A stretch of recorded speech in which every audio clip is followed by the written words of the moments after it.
para a nossa aula de segunda parte da aula. Recurso em sentido estrito. Recurso em sentido estrito, o recurso que está no artigo 381 e seguintes do Código de Processo Penal.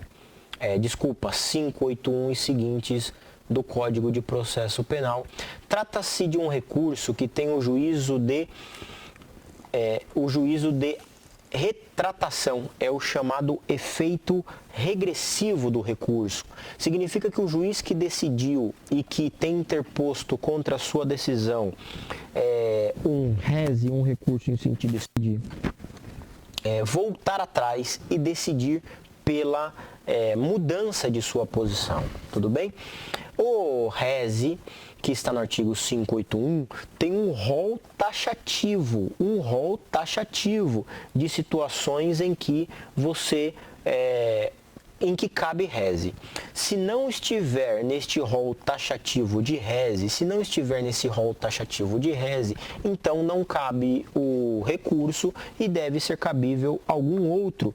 Dentre eles, já falamos, o recurso de apelação, que é o recurso do 593, inciso 2º, lembra? Das decisões definitivas ou com força de definitiva que não está no rol do rese. Então vamos falar agora do rol do rese.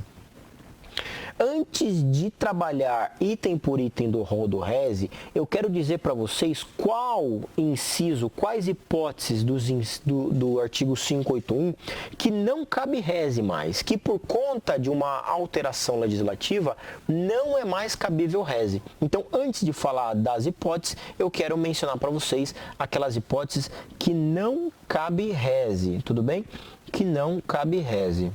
Então vamos lá. Quais são os incisos do 581 que não cabe rese, apesar de estar escrito ali que cabe rese? Então, quais são os incisos do 581 que não cabem rese, apesar de estar ainda fisicamente no rese? Mas nós podemos dizer que houve a revogação tácita desses dispositivos por conta da Lei de Execução Penal. A Lei de Execução Penal, a Lei de Execução Penal, a LEP, a Lei de Execução Penal, a LEP, Lei de Execução Penal, LEP, que é a Lei 7.210, a Lei de Execução Penal, que é a LEP, Lei 7.210, ela trouxe uma alteração. A LEP, Lei 7.210 de 84, ela trouxe uma alteração para, de acordo com o seu artigo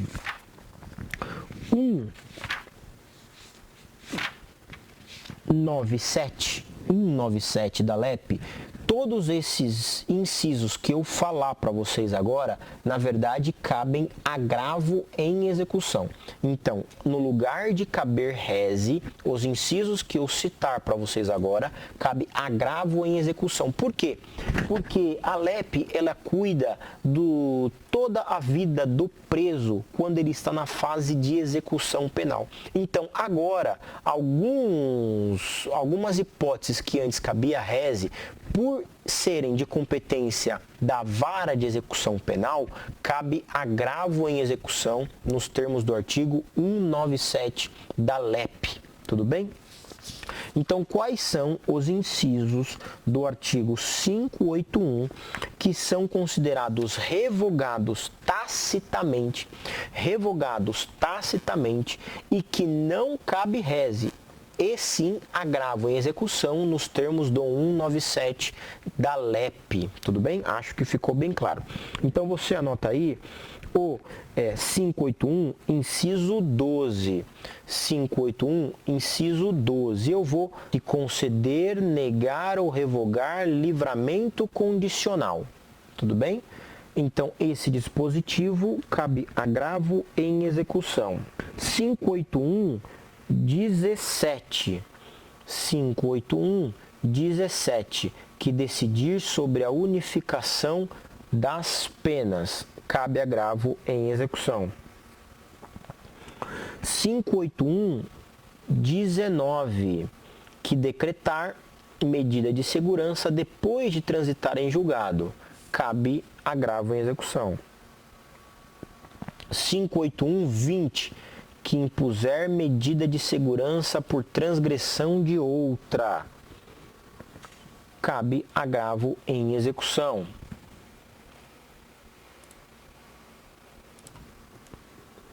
581-21, que mantiver ou substituir medida de segurança. 581-22, que revoga a medida de segurança.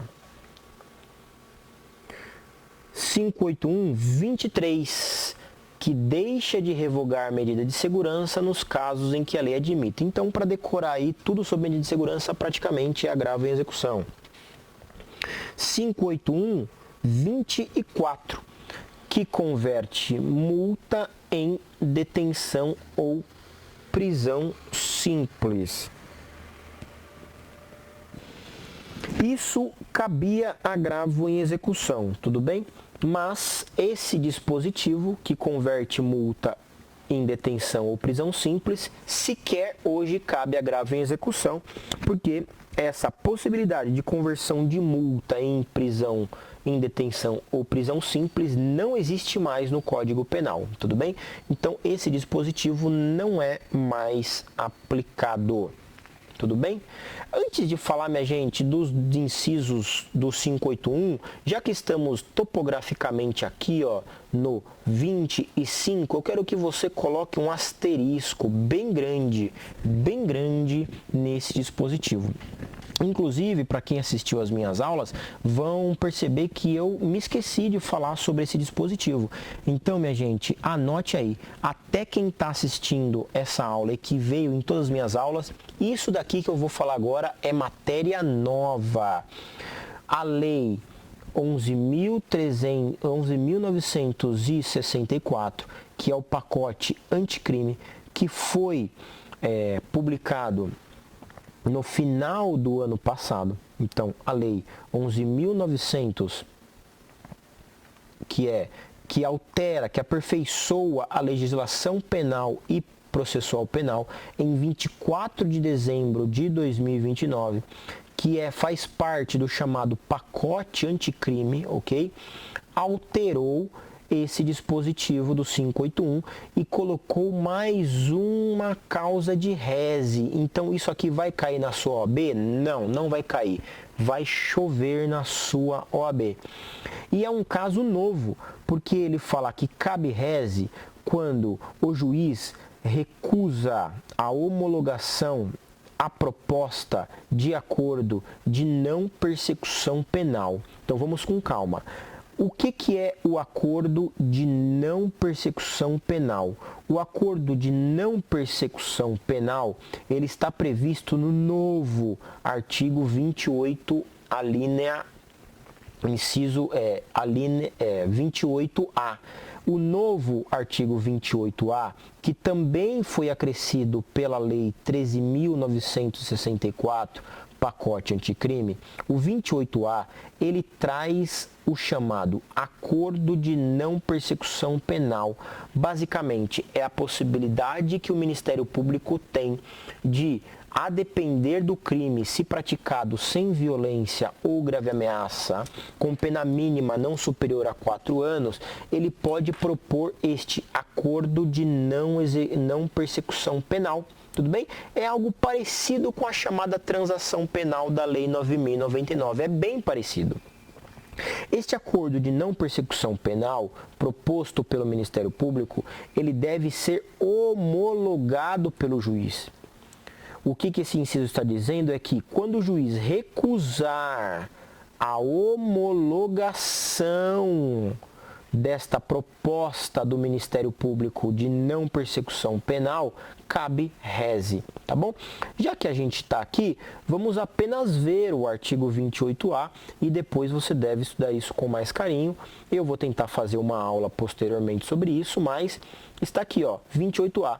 Não sendo caso de arquivamento, e tendo investigado, confessado formal e circunstancialmente a prática da infração penal, quer dizer, não é só confessar, você tem que falar como é que se deu toda a ação penal.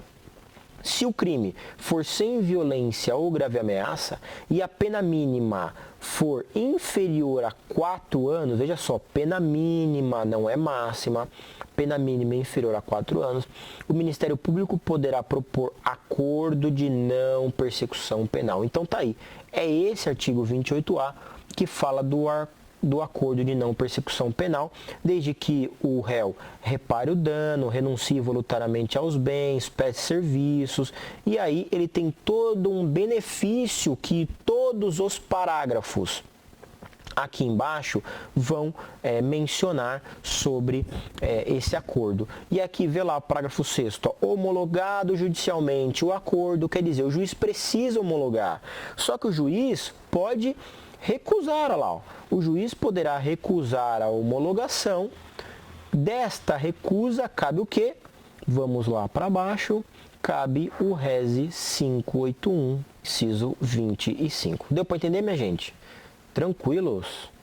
Tranquilos com relação a isso? Então, veja só, é muito importante esse dispositivo que eu acabei de mencionar para vocês, porque ele é novo, ele é do final do ano passado, eu não havia falado ele em sala de aula e ele cairá no seu exame de ordem e ele está envolvido com o chamado pacote anticrime.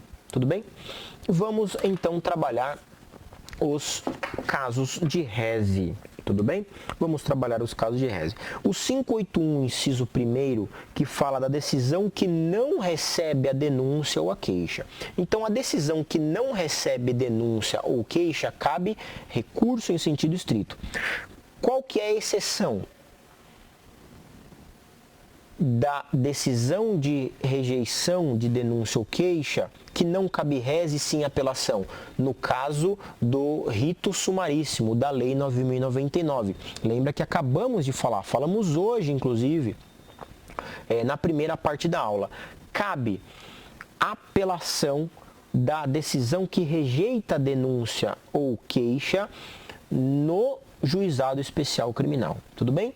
Todos os demais, ou em sua maioria, cabe Resi, da decisão que não recebe, que rejeita, portanto, a denúncia ou a queixa, da decisão que rejeita a denúncia e a queixa. E você deve se lembrar dos casos de rejeição de denúncia ou queixa, não se lembra? Você deve se lembrar dessas possibilidades lá do seu Código de Processo Penal. Vou plotar aqui para você. 95 da decisão que rejeita a denúncia quando? Quando ela for manifestamente inepta, quando faltar pressuposto processual ou condição para ação penal, quando faltar justa causa para a estudação penal. Então, o 395, ele vai falar das hipóteses de rejeição da denúncia. Se o juiz decidir pela rejeição da denúncia, que é nos termos do 395, então cabe Resi de acordo com o 581, inciso 1º. Tudo bem? Digam aí no chat se estão entendendo, se está ok, se tem alguma pergunta ou não. Se tiver ok, diga ok para mim, para eu saber se estão me acompanhando, porque está todo mundo muito quietinho, tá? E eu não sei se estão me acompanhando ou não, ou todo mundo já foi dormir, não dá para saber, né? Ok, Jonathan, Bruno, Sebastião, Leandro, Maria, obrigado, todos obrigado. Então, voltando aqui. Qual que é a segunda hipótese de cabimento de Resi? Que concluir pela incompetência Max Henrique, rito sumaríssimo, tá? Eu falei sumário? Se eu falei sumário, eu errei. Então, se eu falei sumário, eu me corrijo. Acredito que eu tenha falado sumaríssimo, mas em todo caso, cabe apelação da decisão que rejeita a denúncia ou a queixa no rito sumaríssimo, tá? Sumário é igual, tudo bem? Sumário é igual. A segunda hipótese que cabe Resi é a que concluir pela incompetência do juízo, tudo bem? Com concluir pela incompetência do juízo, meus caros, é a situação em que o próprio juiz, ele se declara incompetente. E quando que o juiz vai se declarar incompetente? Quando ele acreditar que a matéria que está sendo tratada naquela ação, quando essa matéria não for de competência dele. Por exemplo, quando o juiz do tribunal do júri, ele decide pela desclassificação. Quando o juiz do tribunal do júri decide pela desclassificação, mandando aquele fato criminoso que a princípio era doloso, mas ele entende que é um crime de homicídio culposo ou de lesão corporal seguida de morte, quer dizer, não é mais competência do júri, então ele encaminha para outro. Ele decidiu pela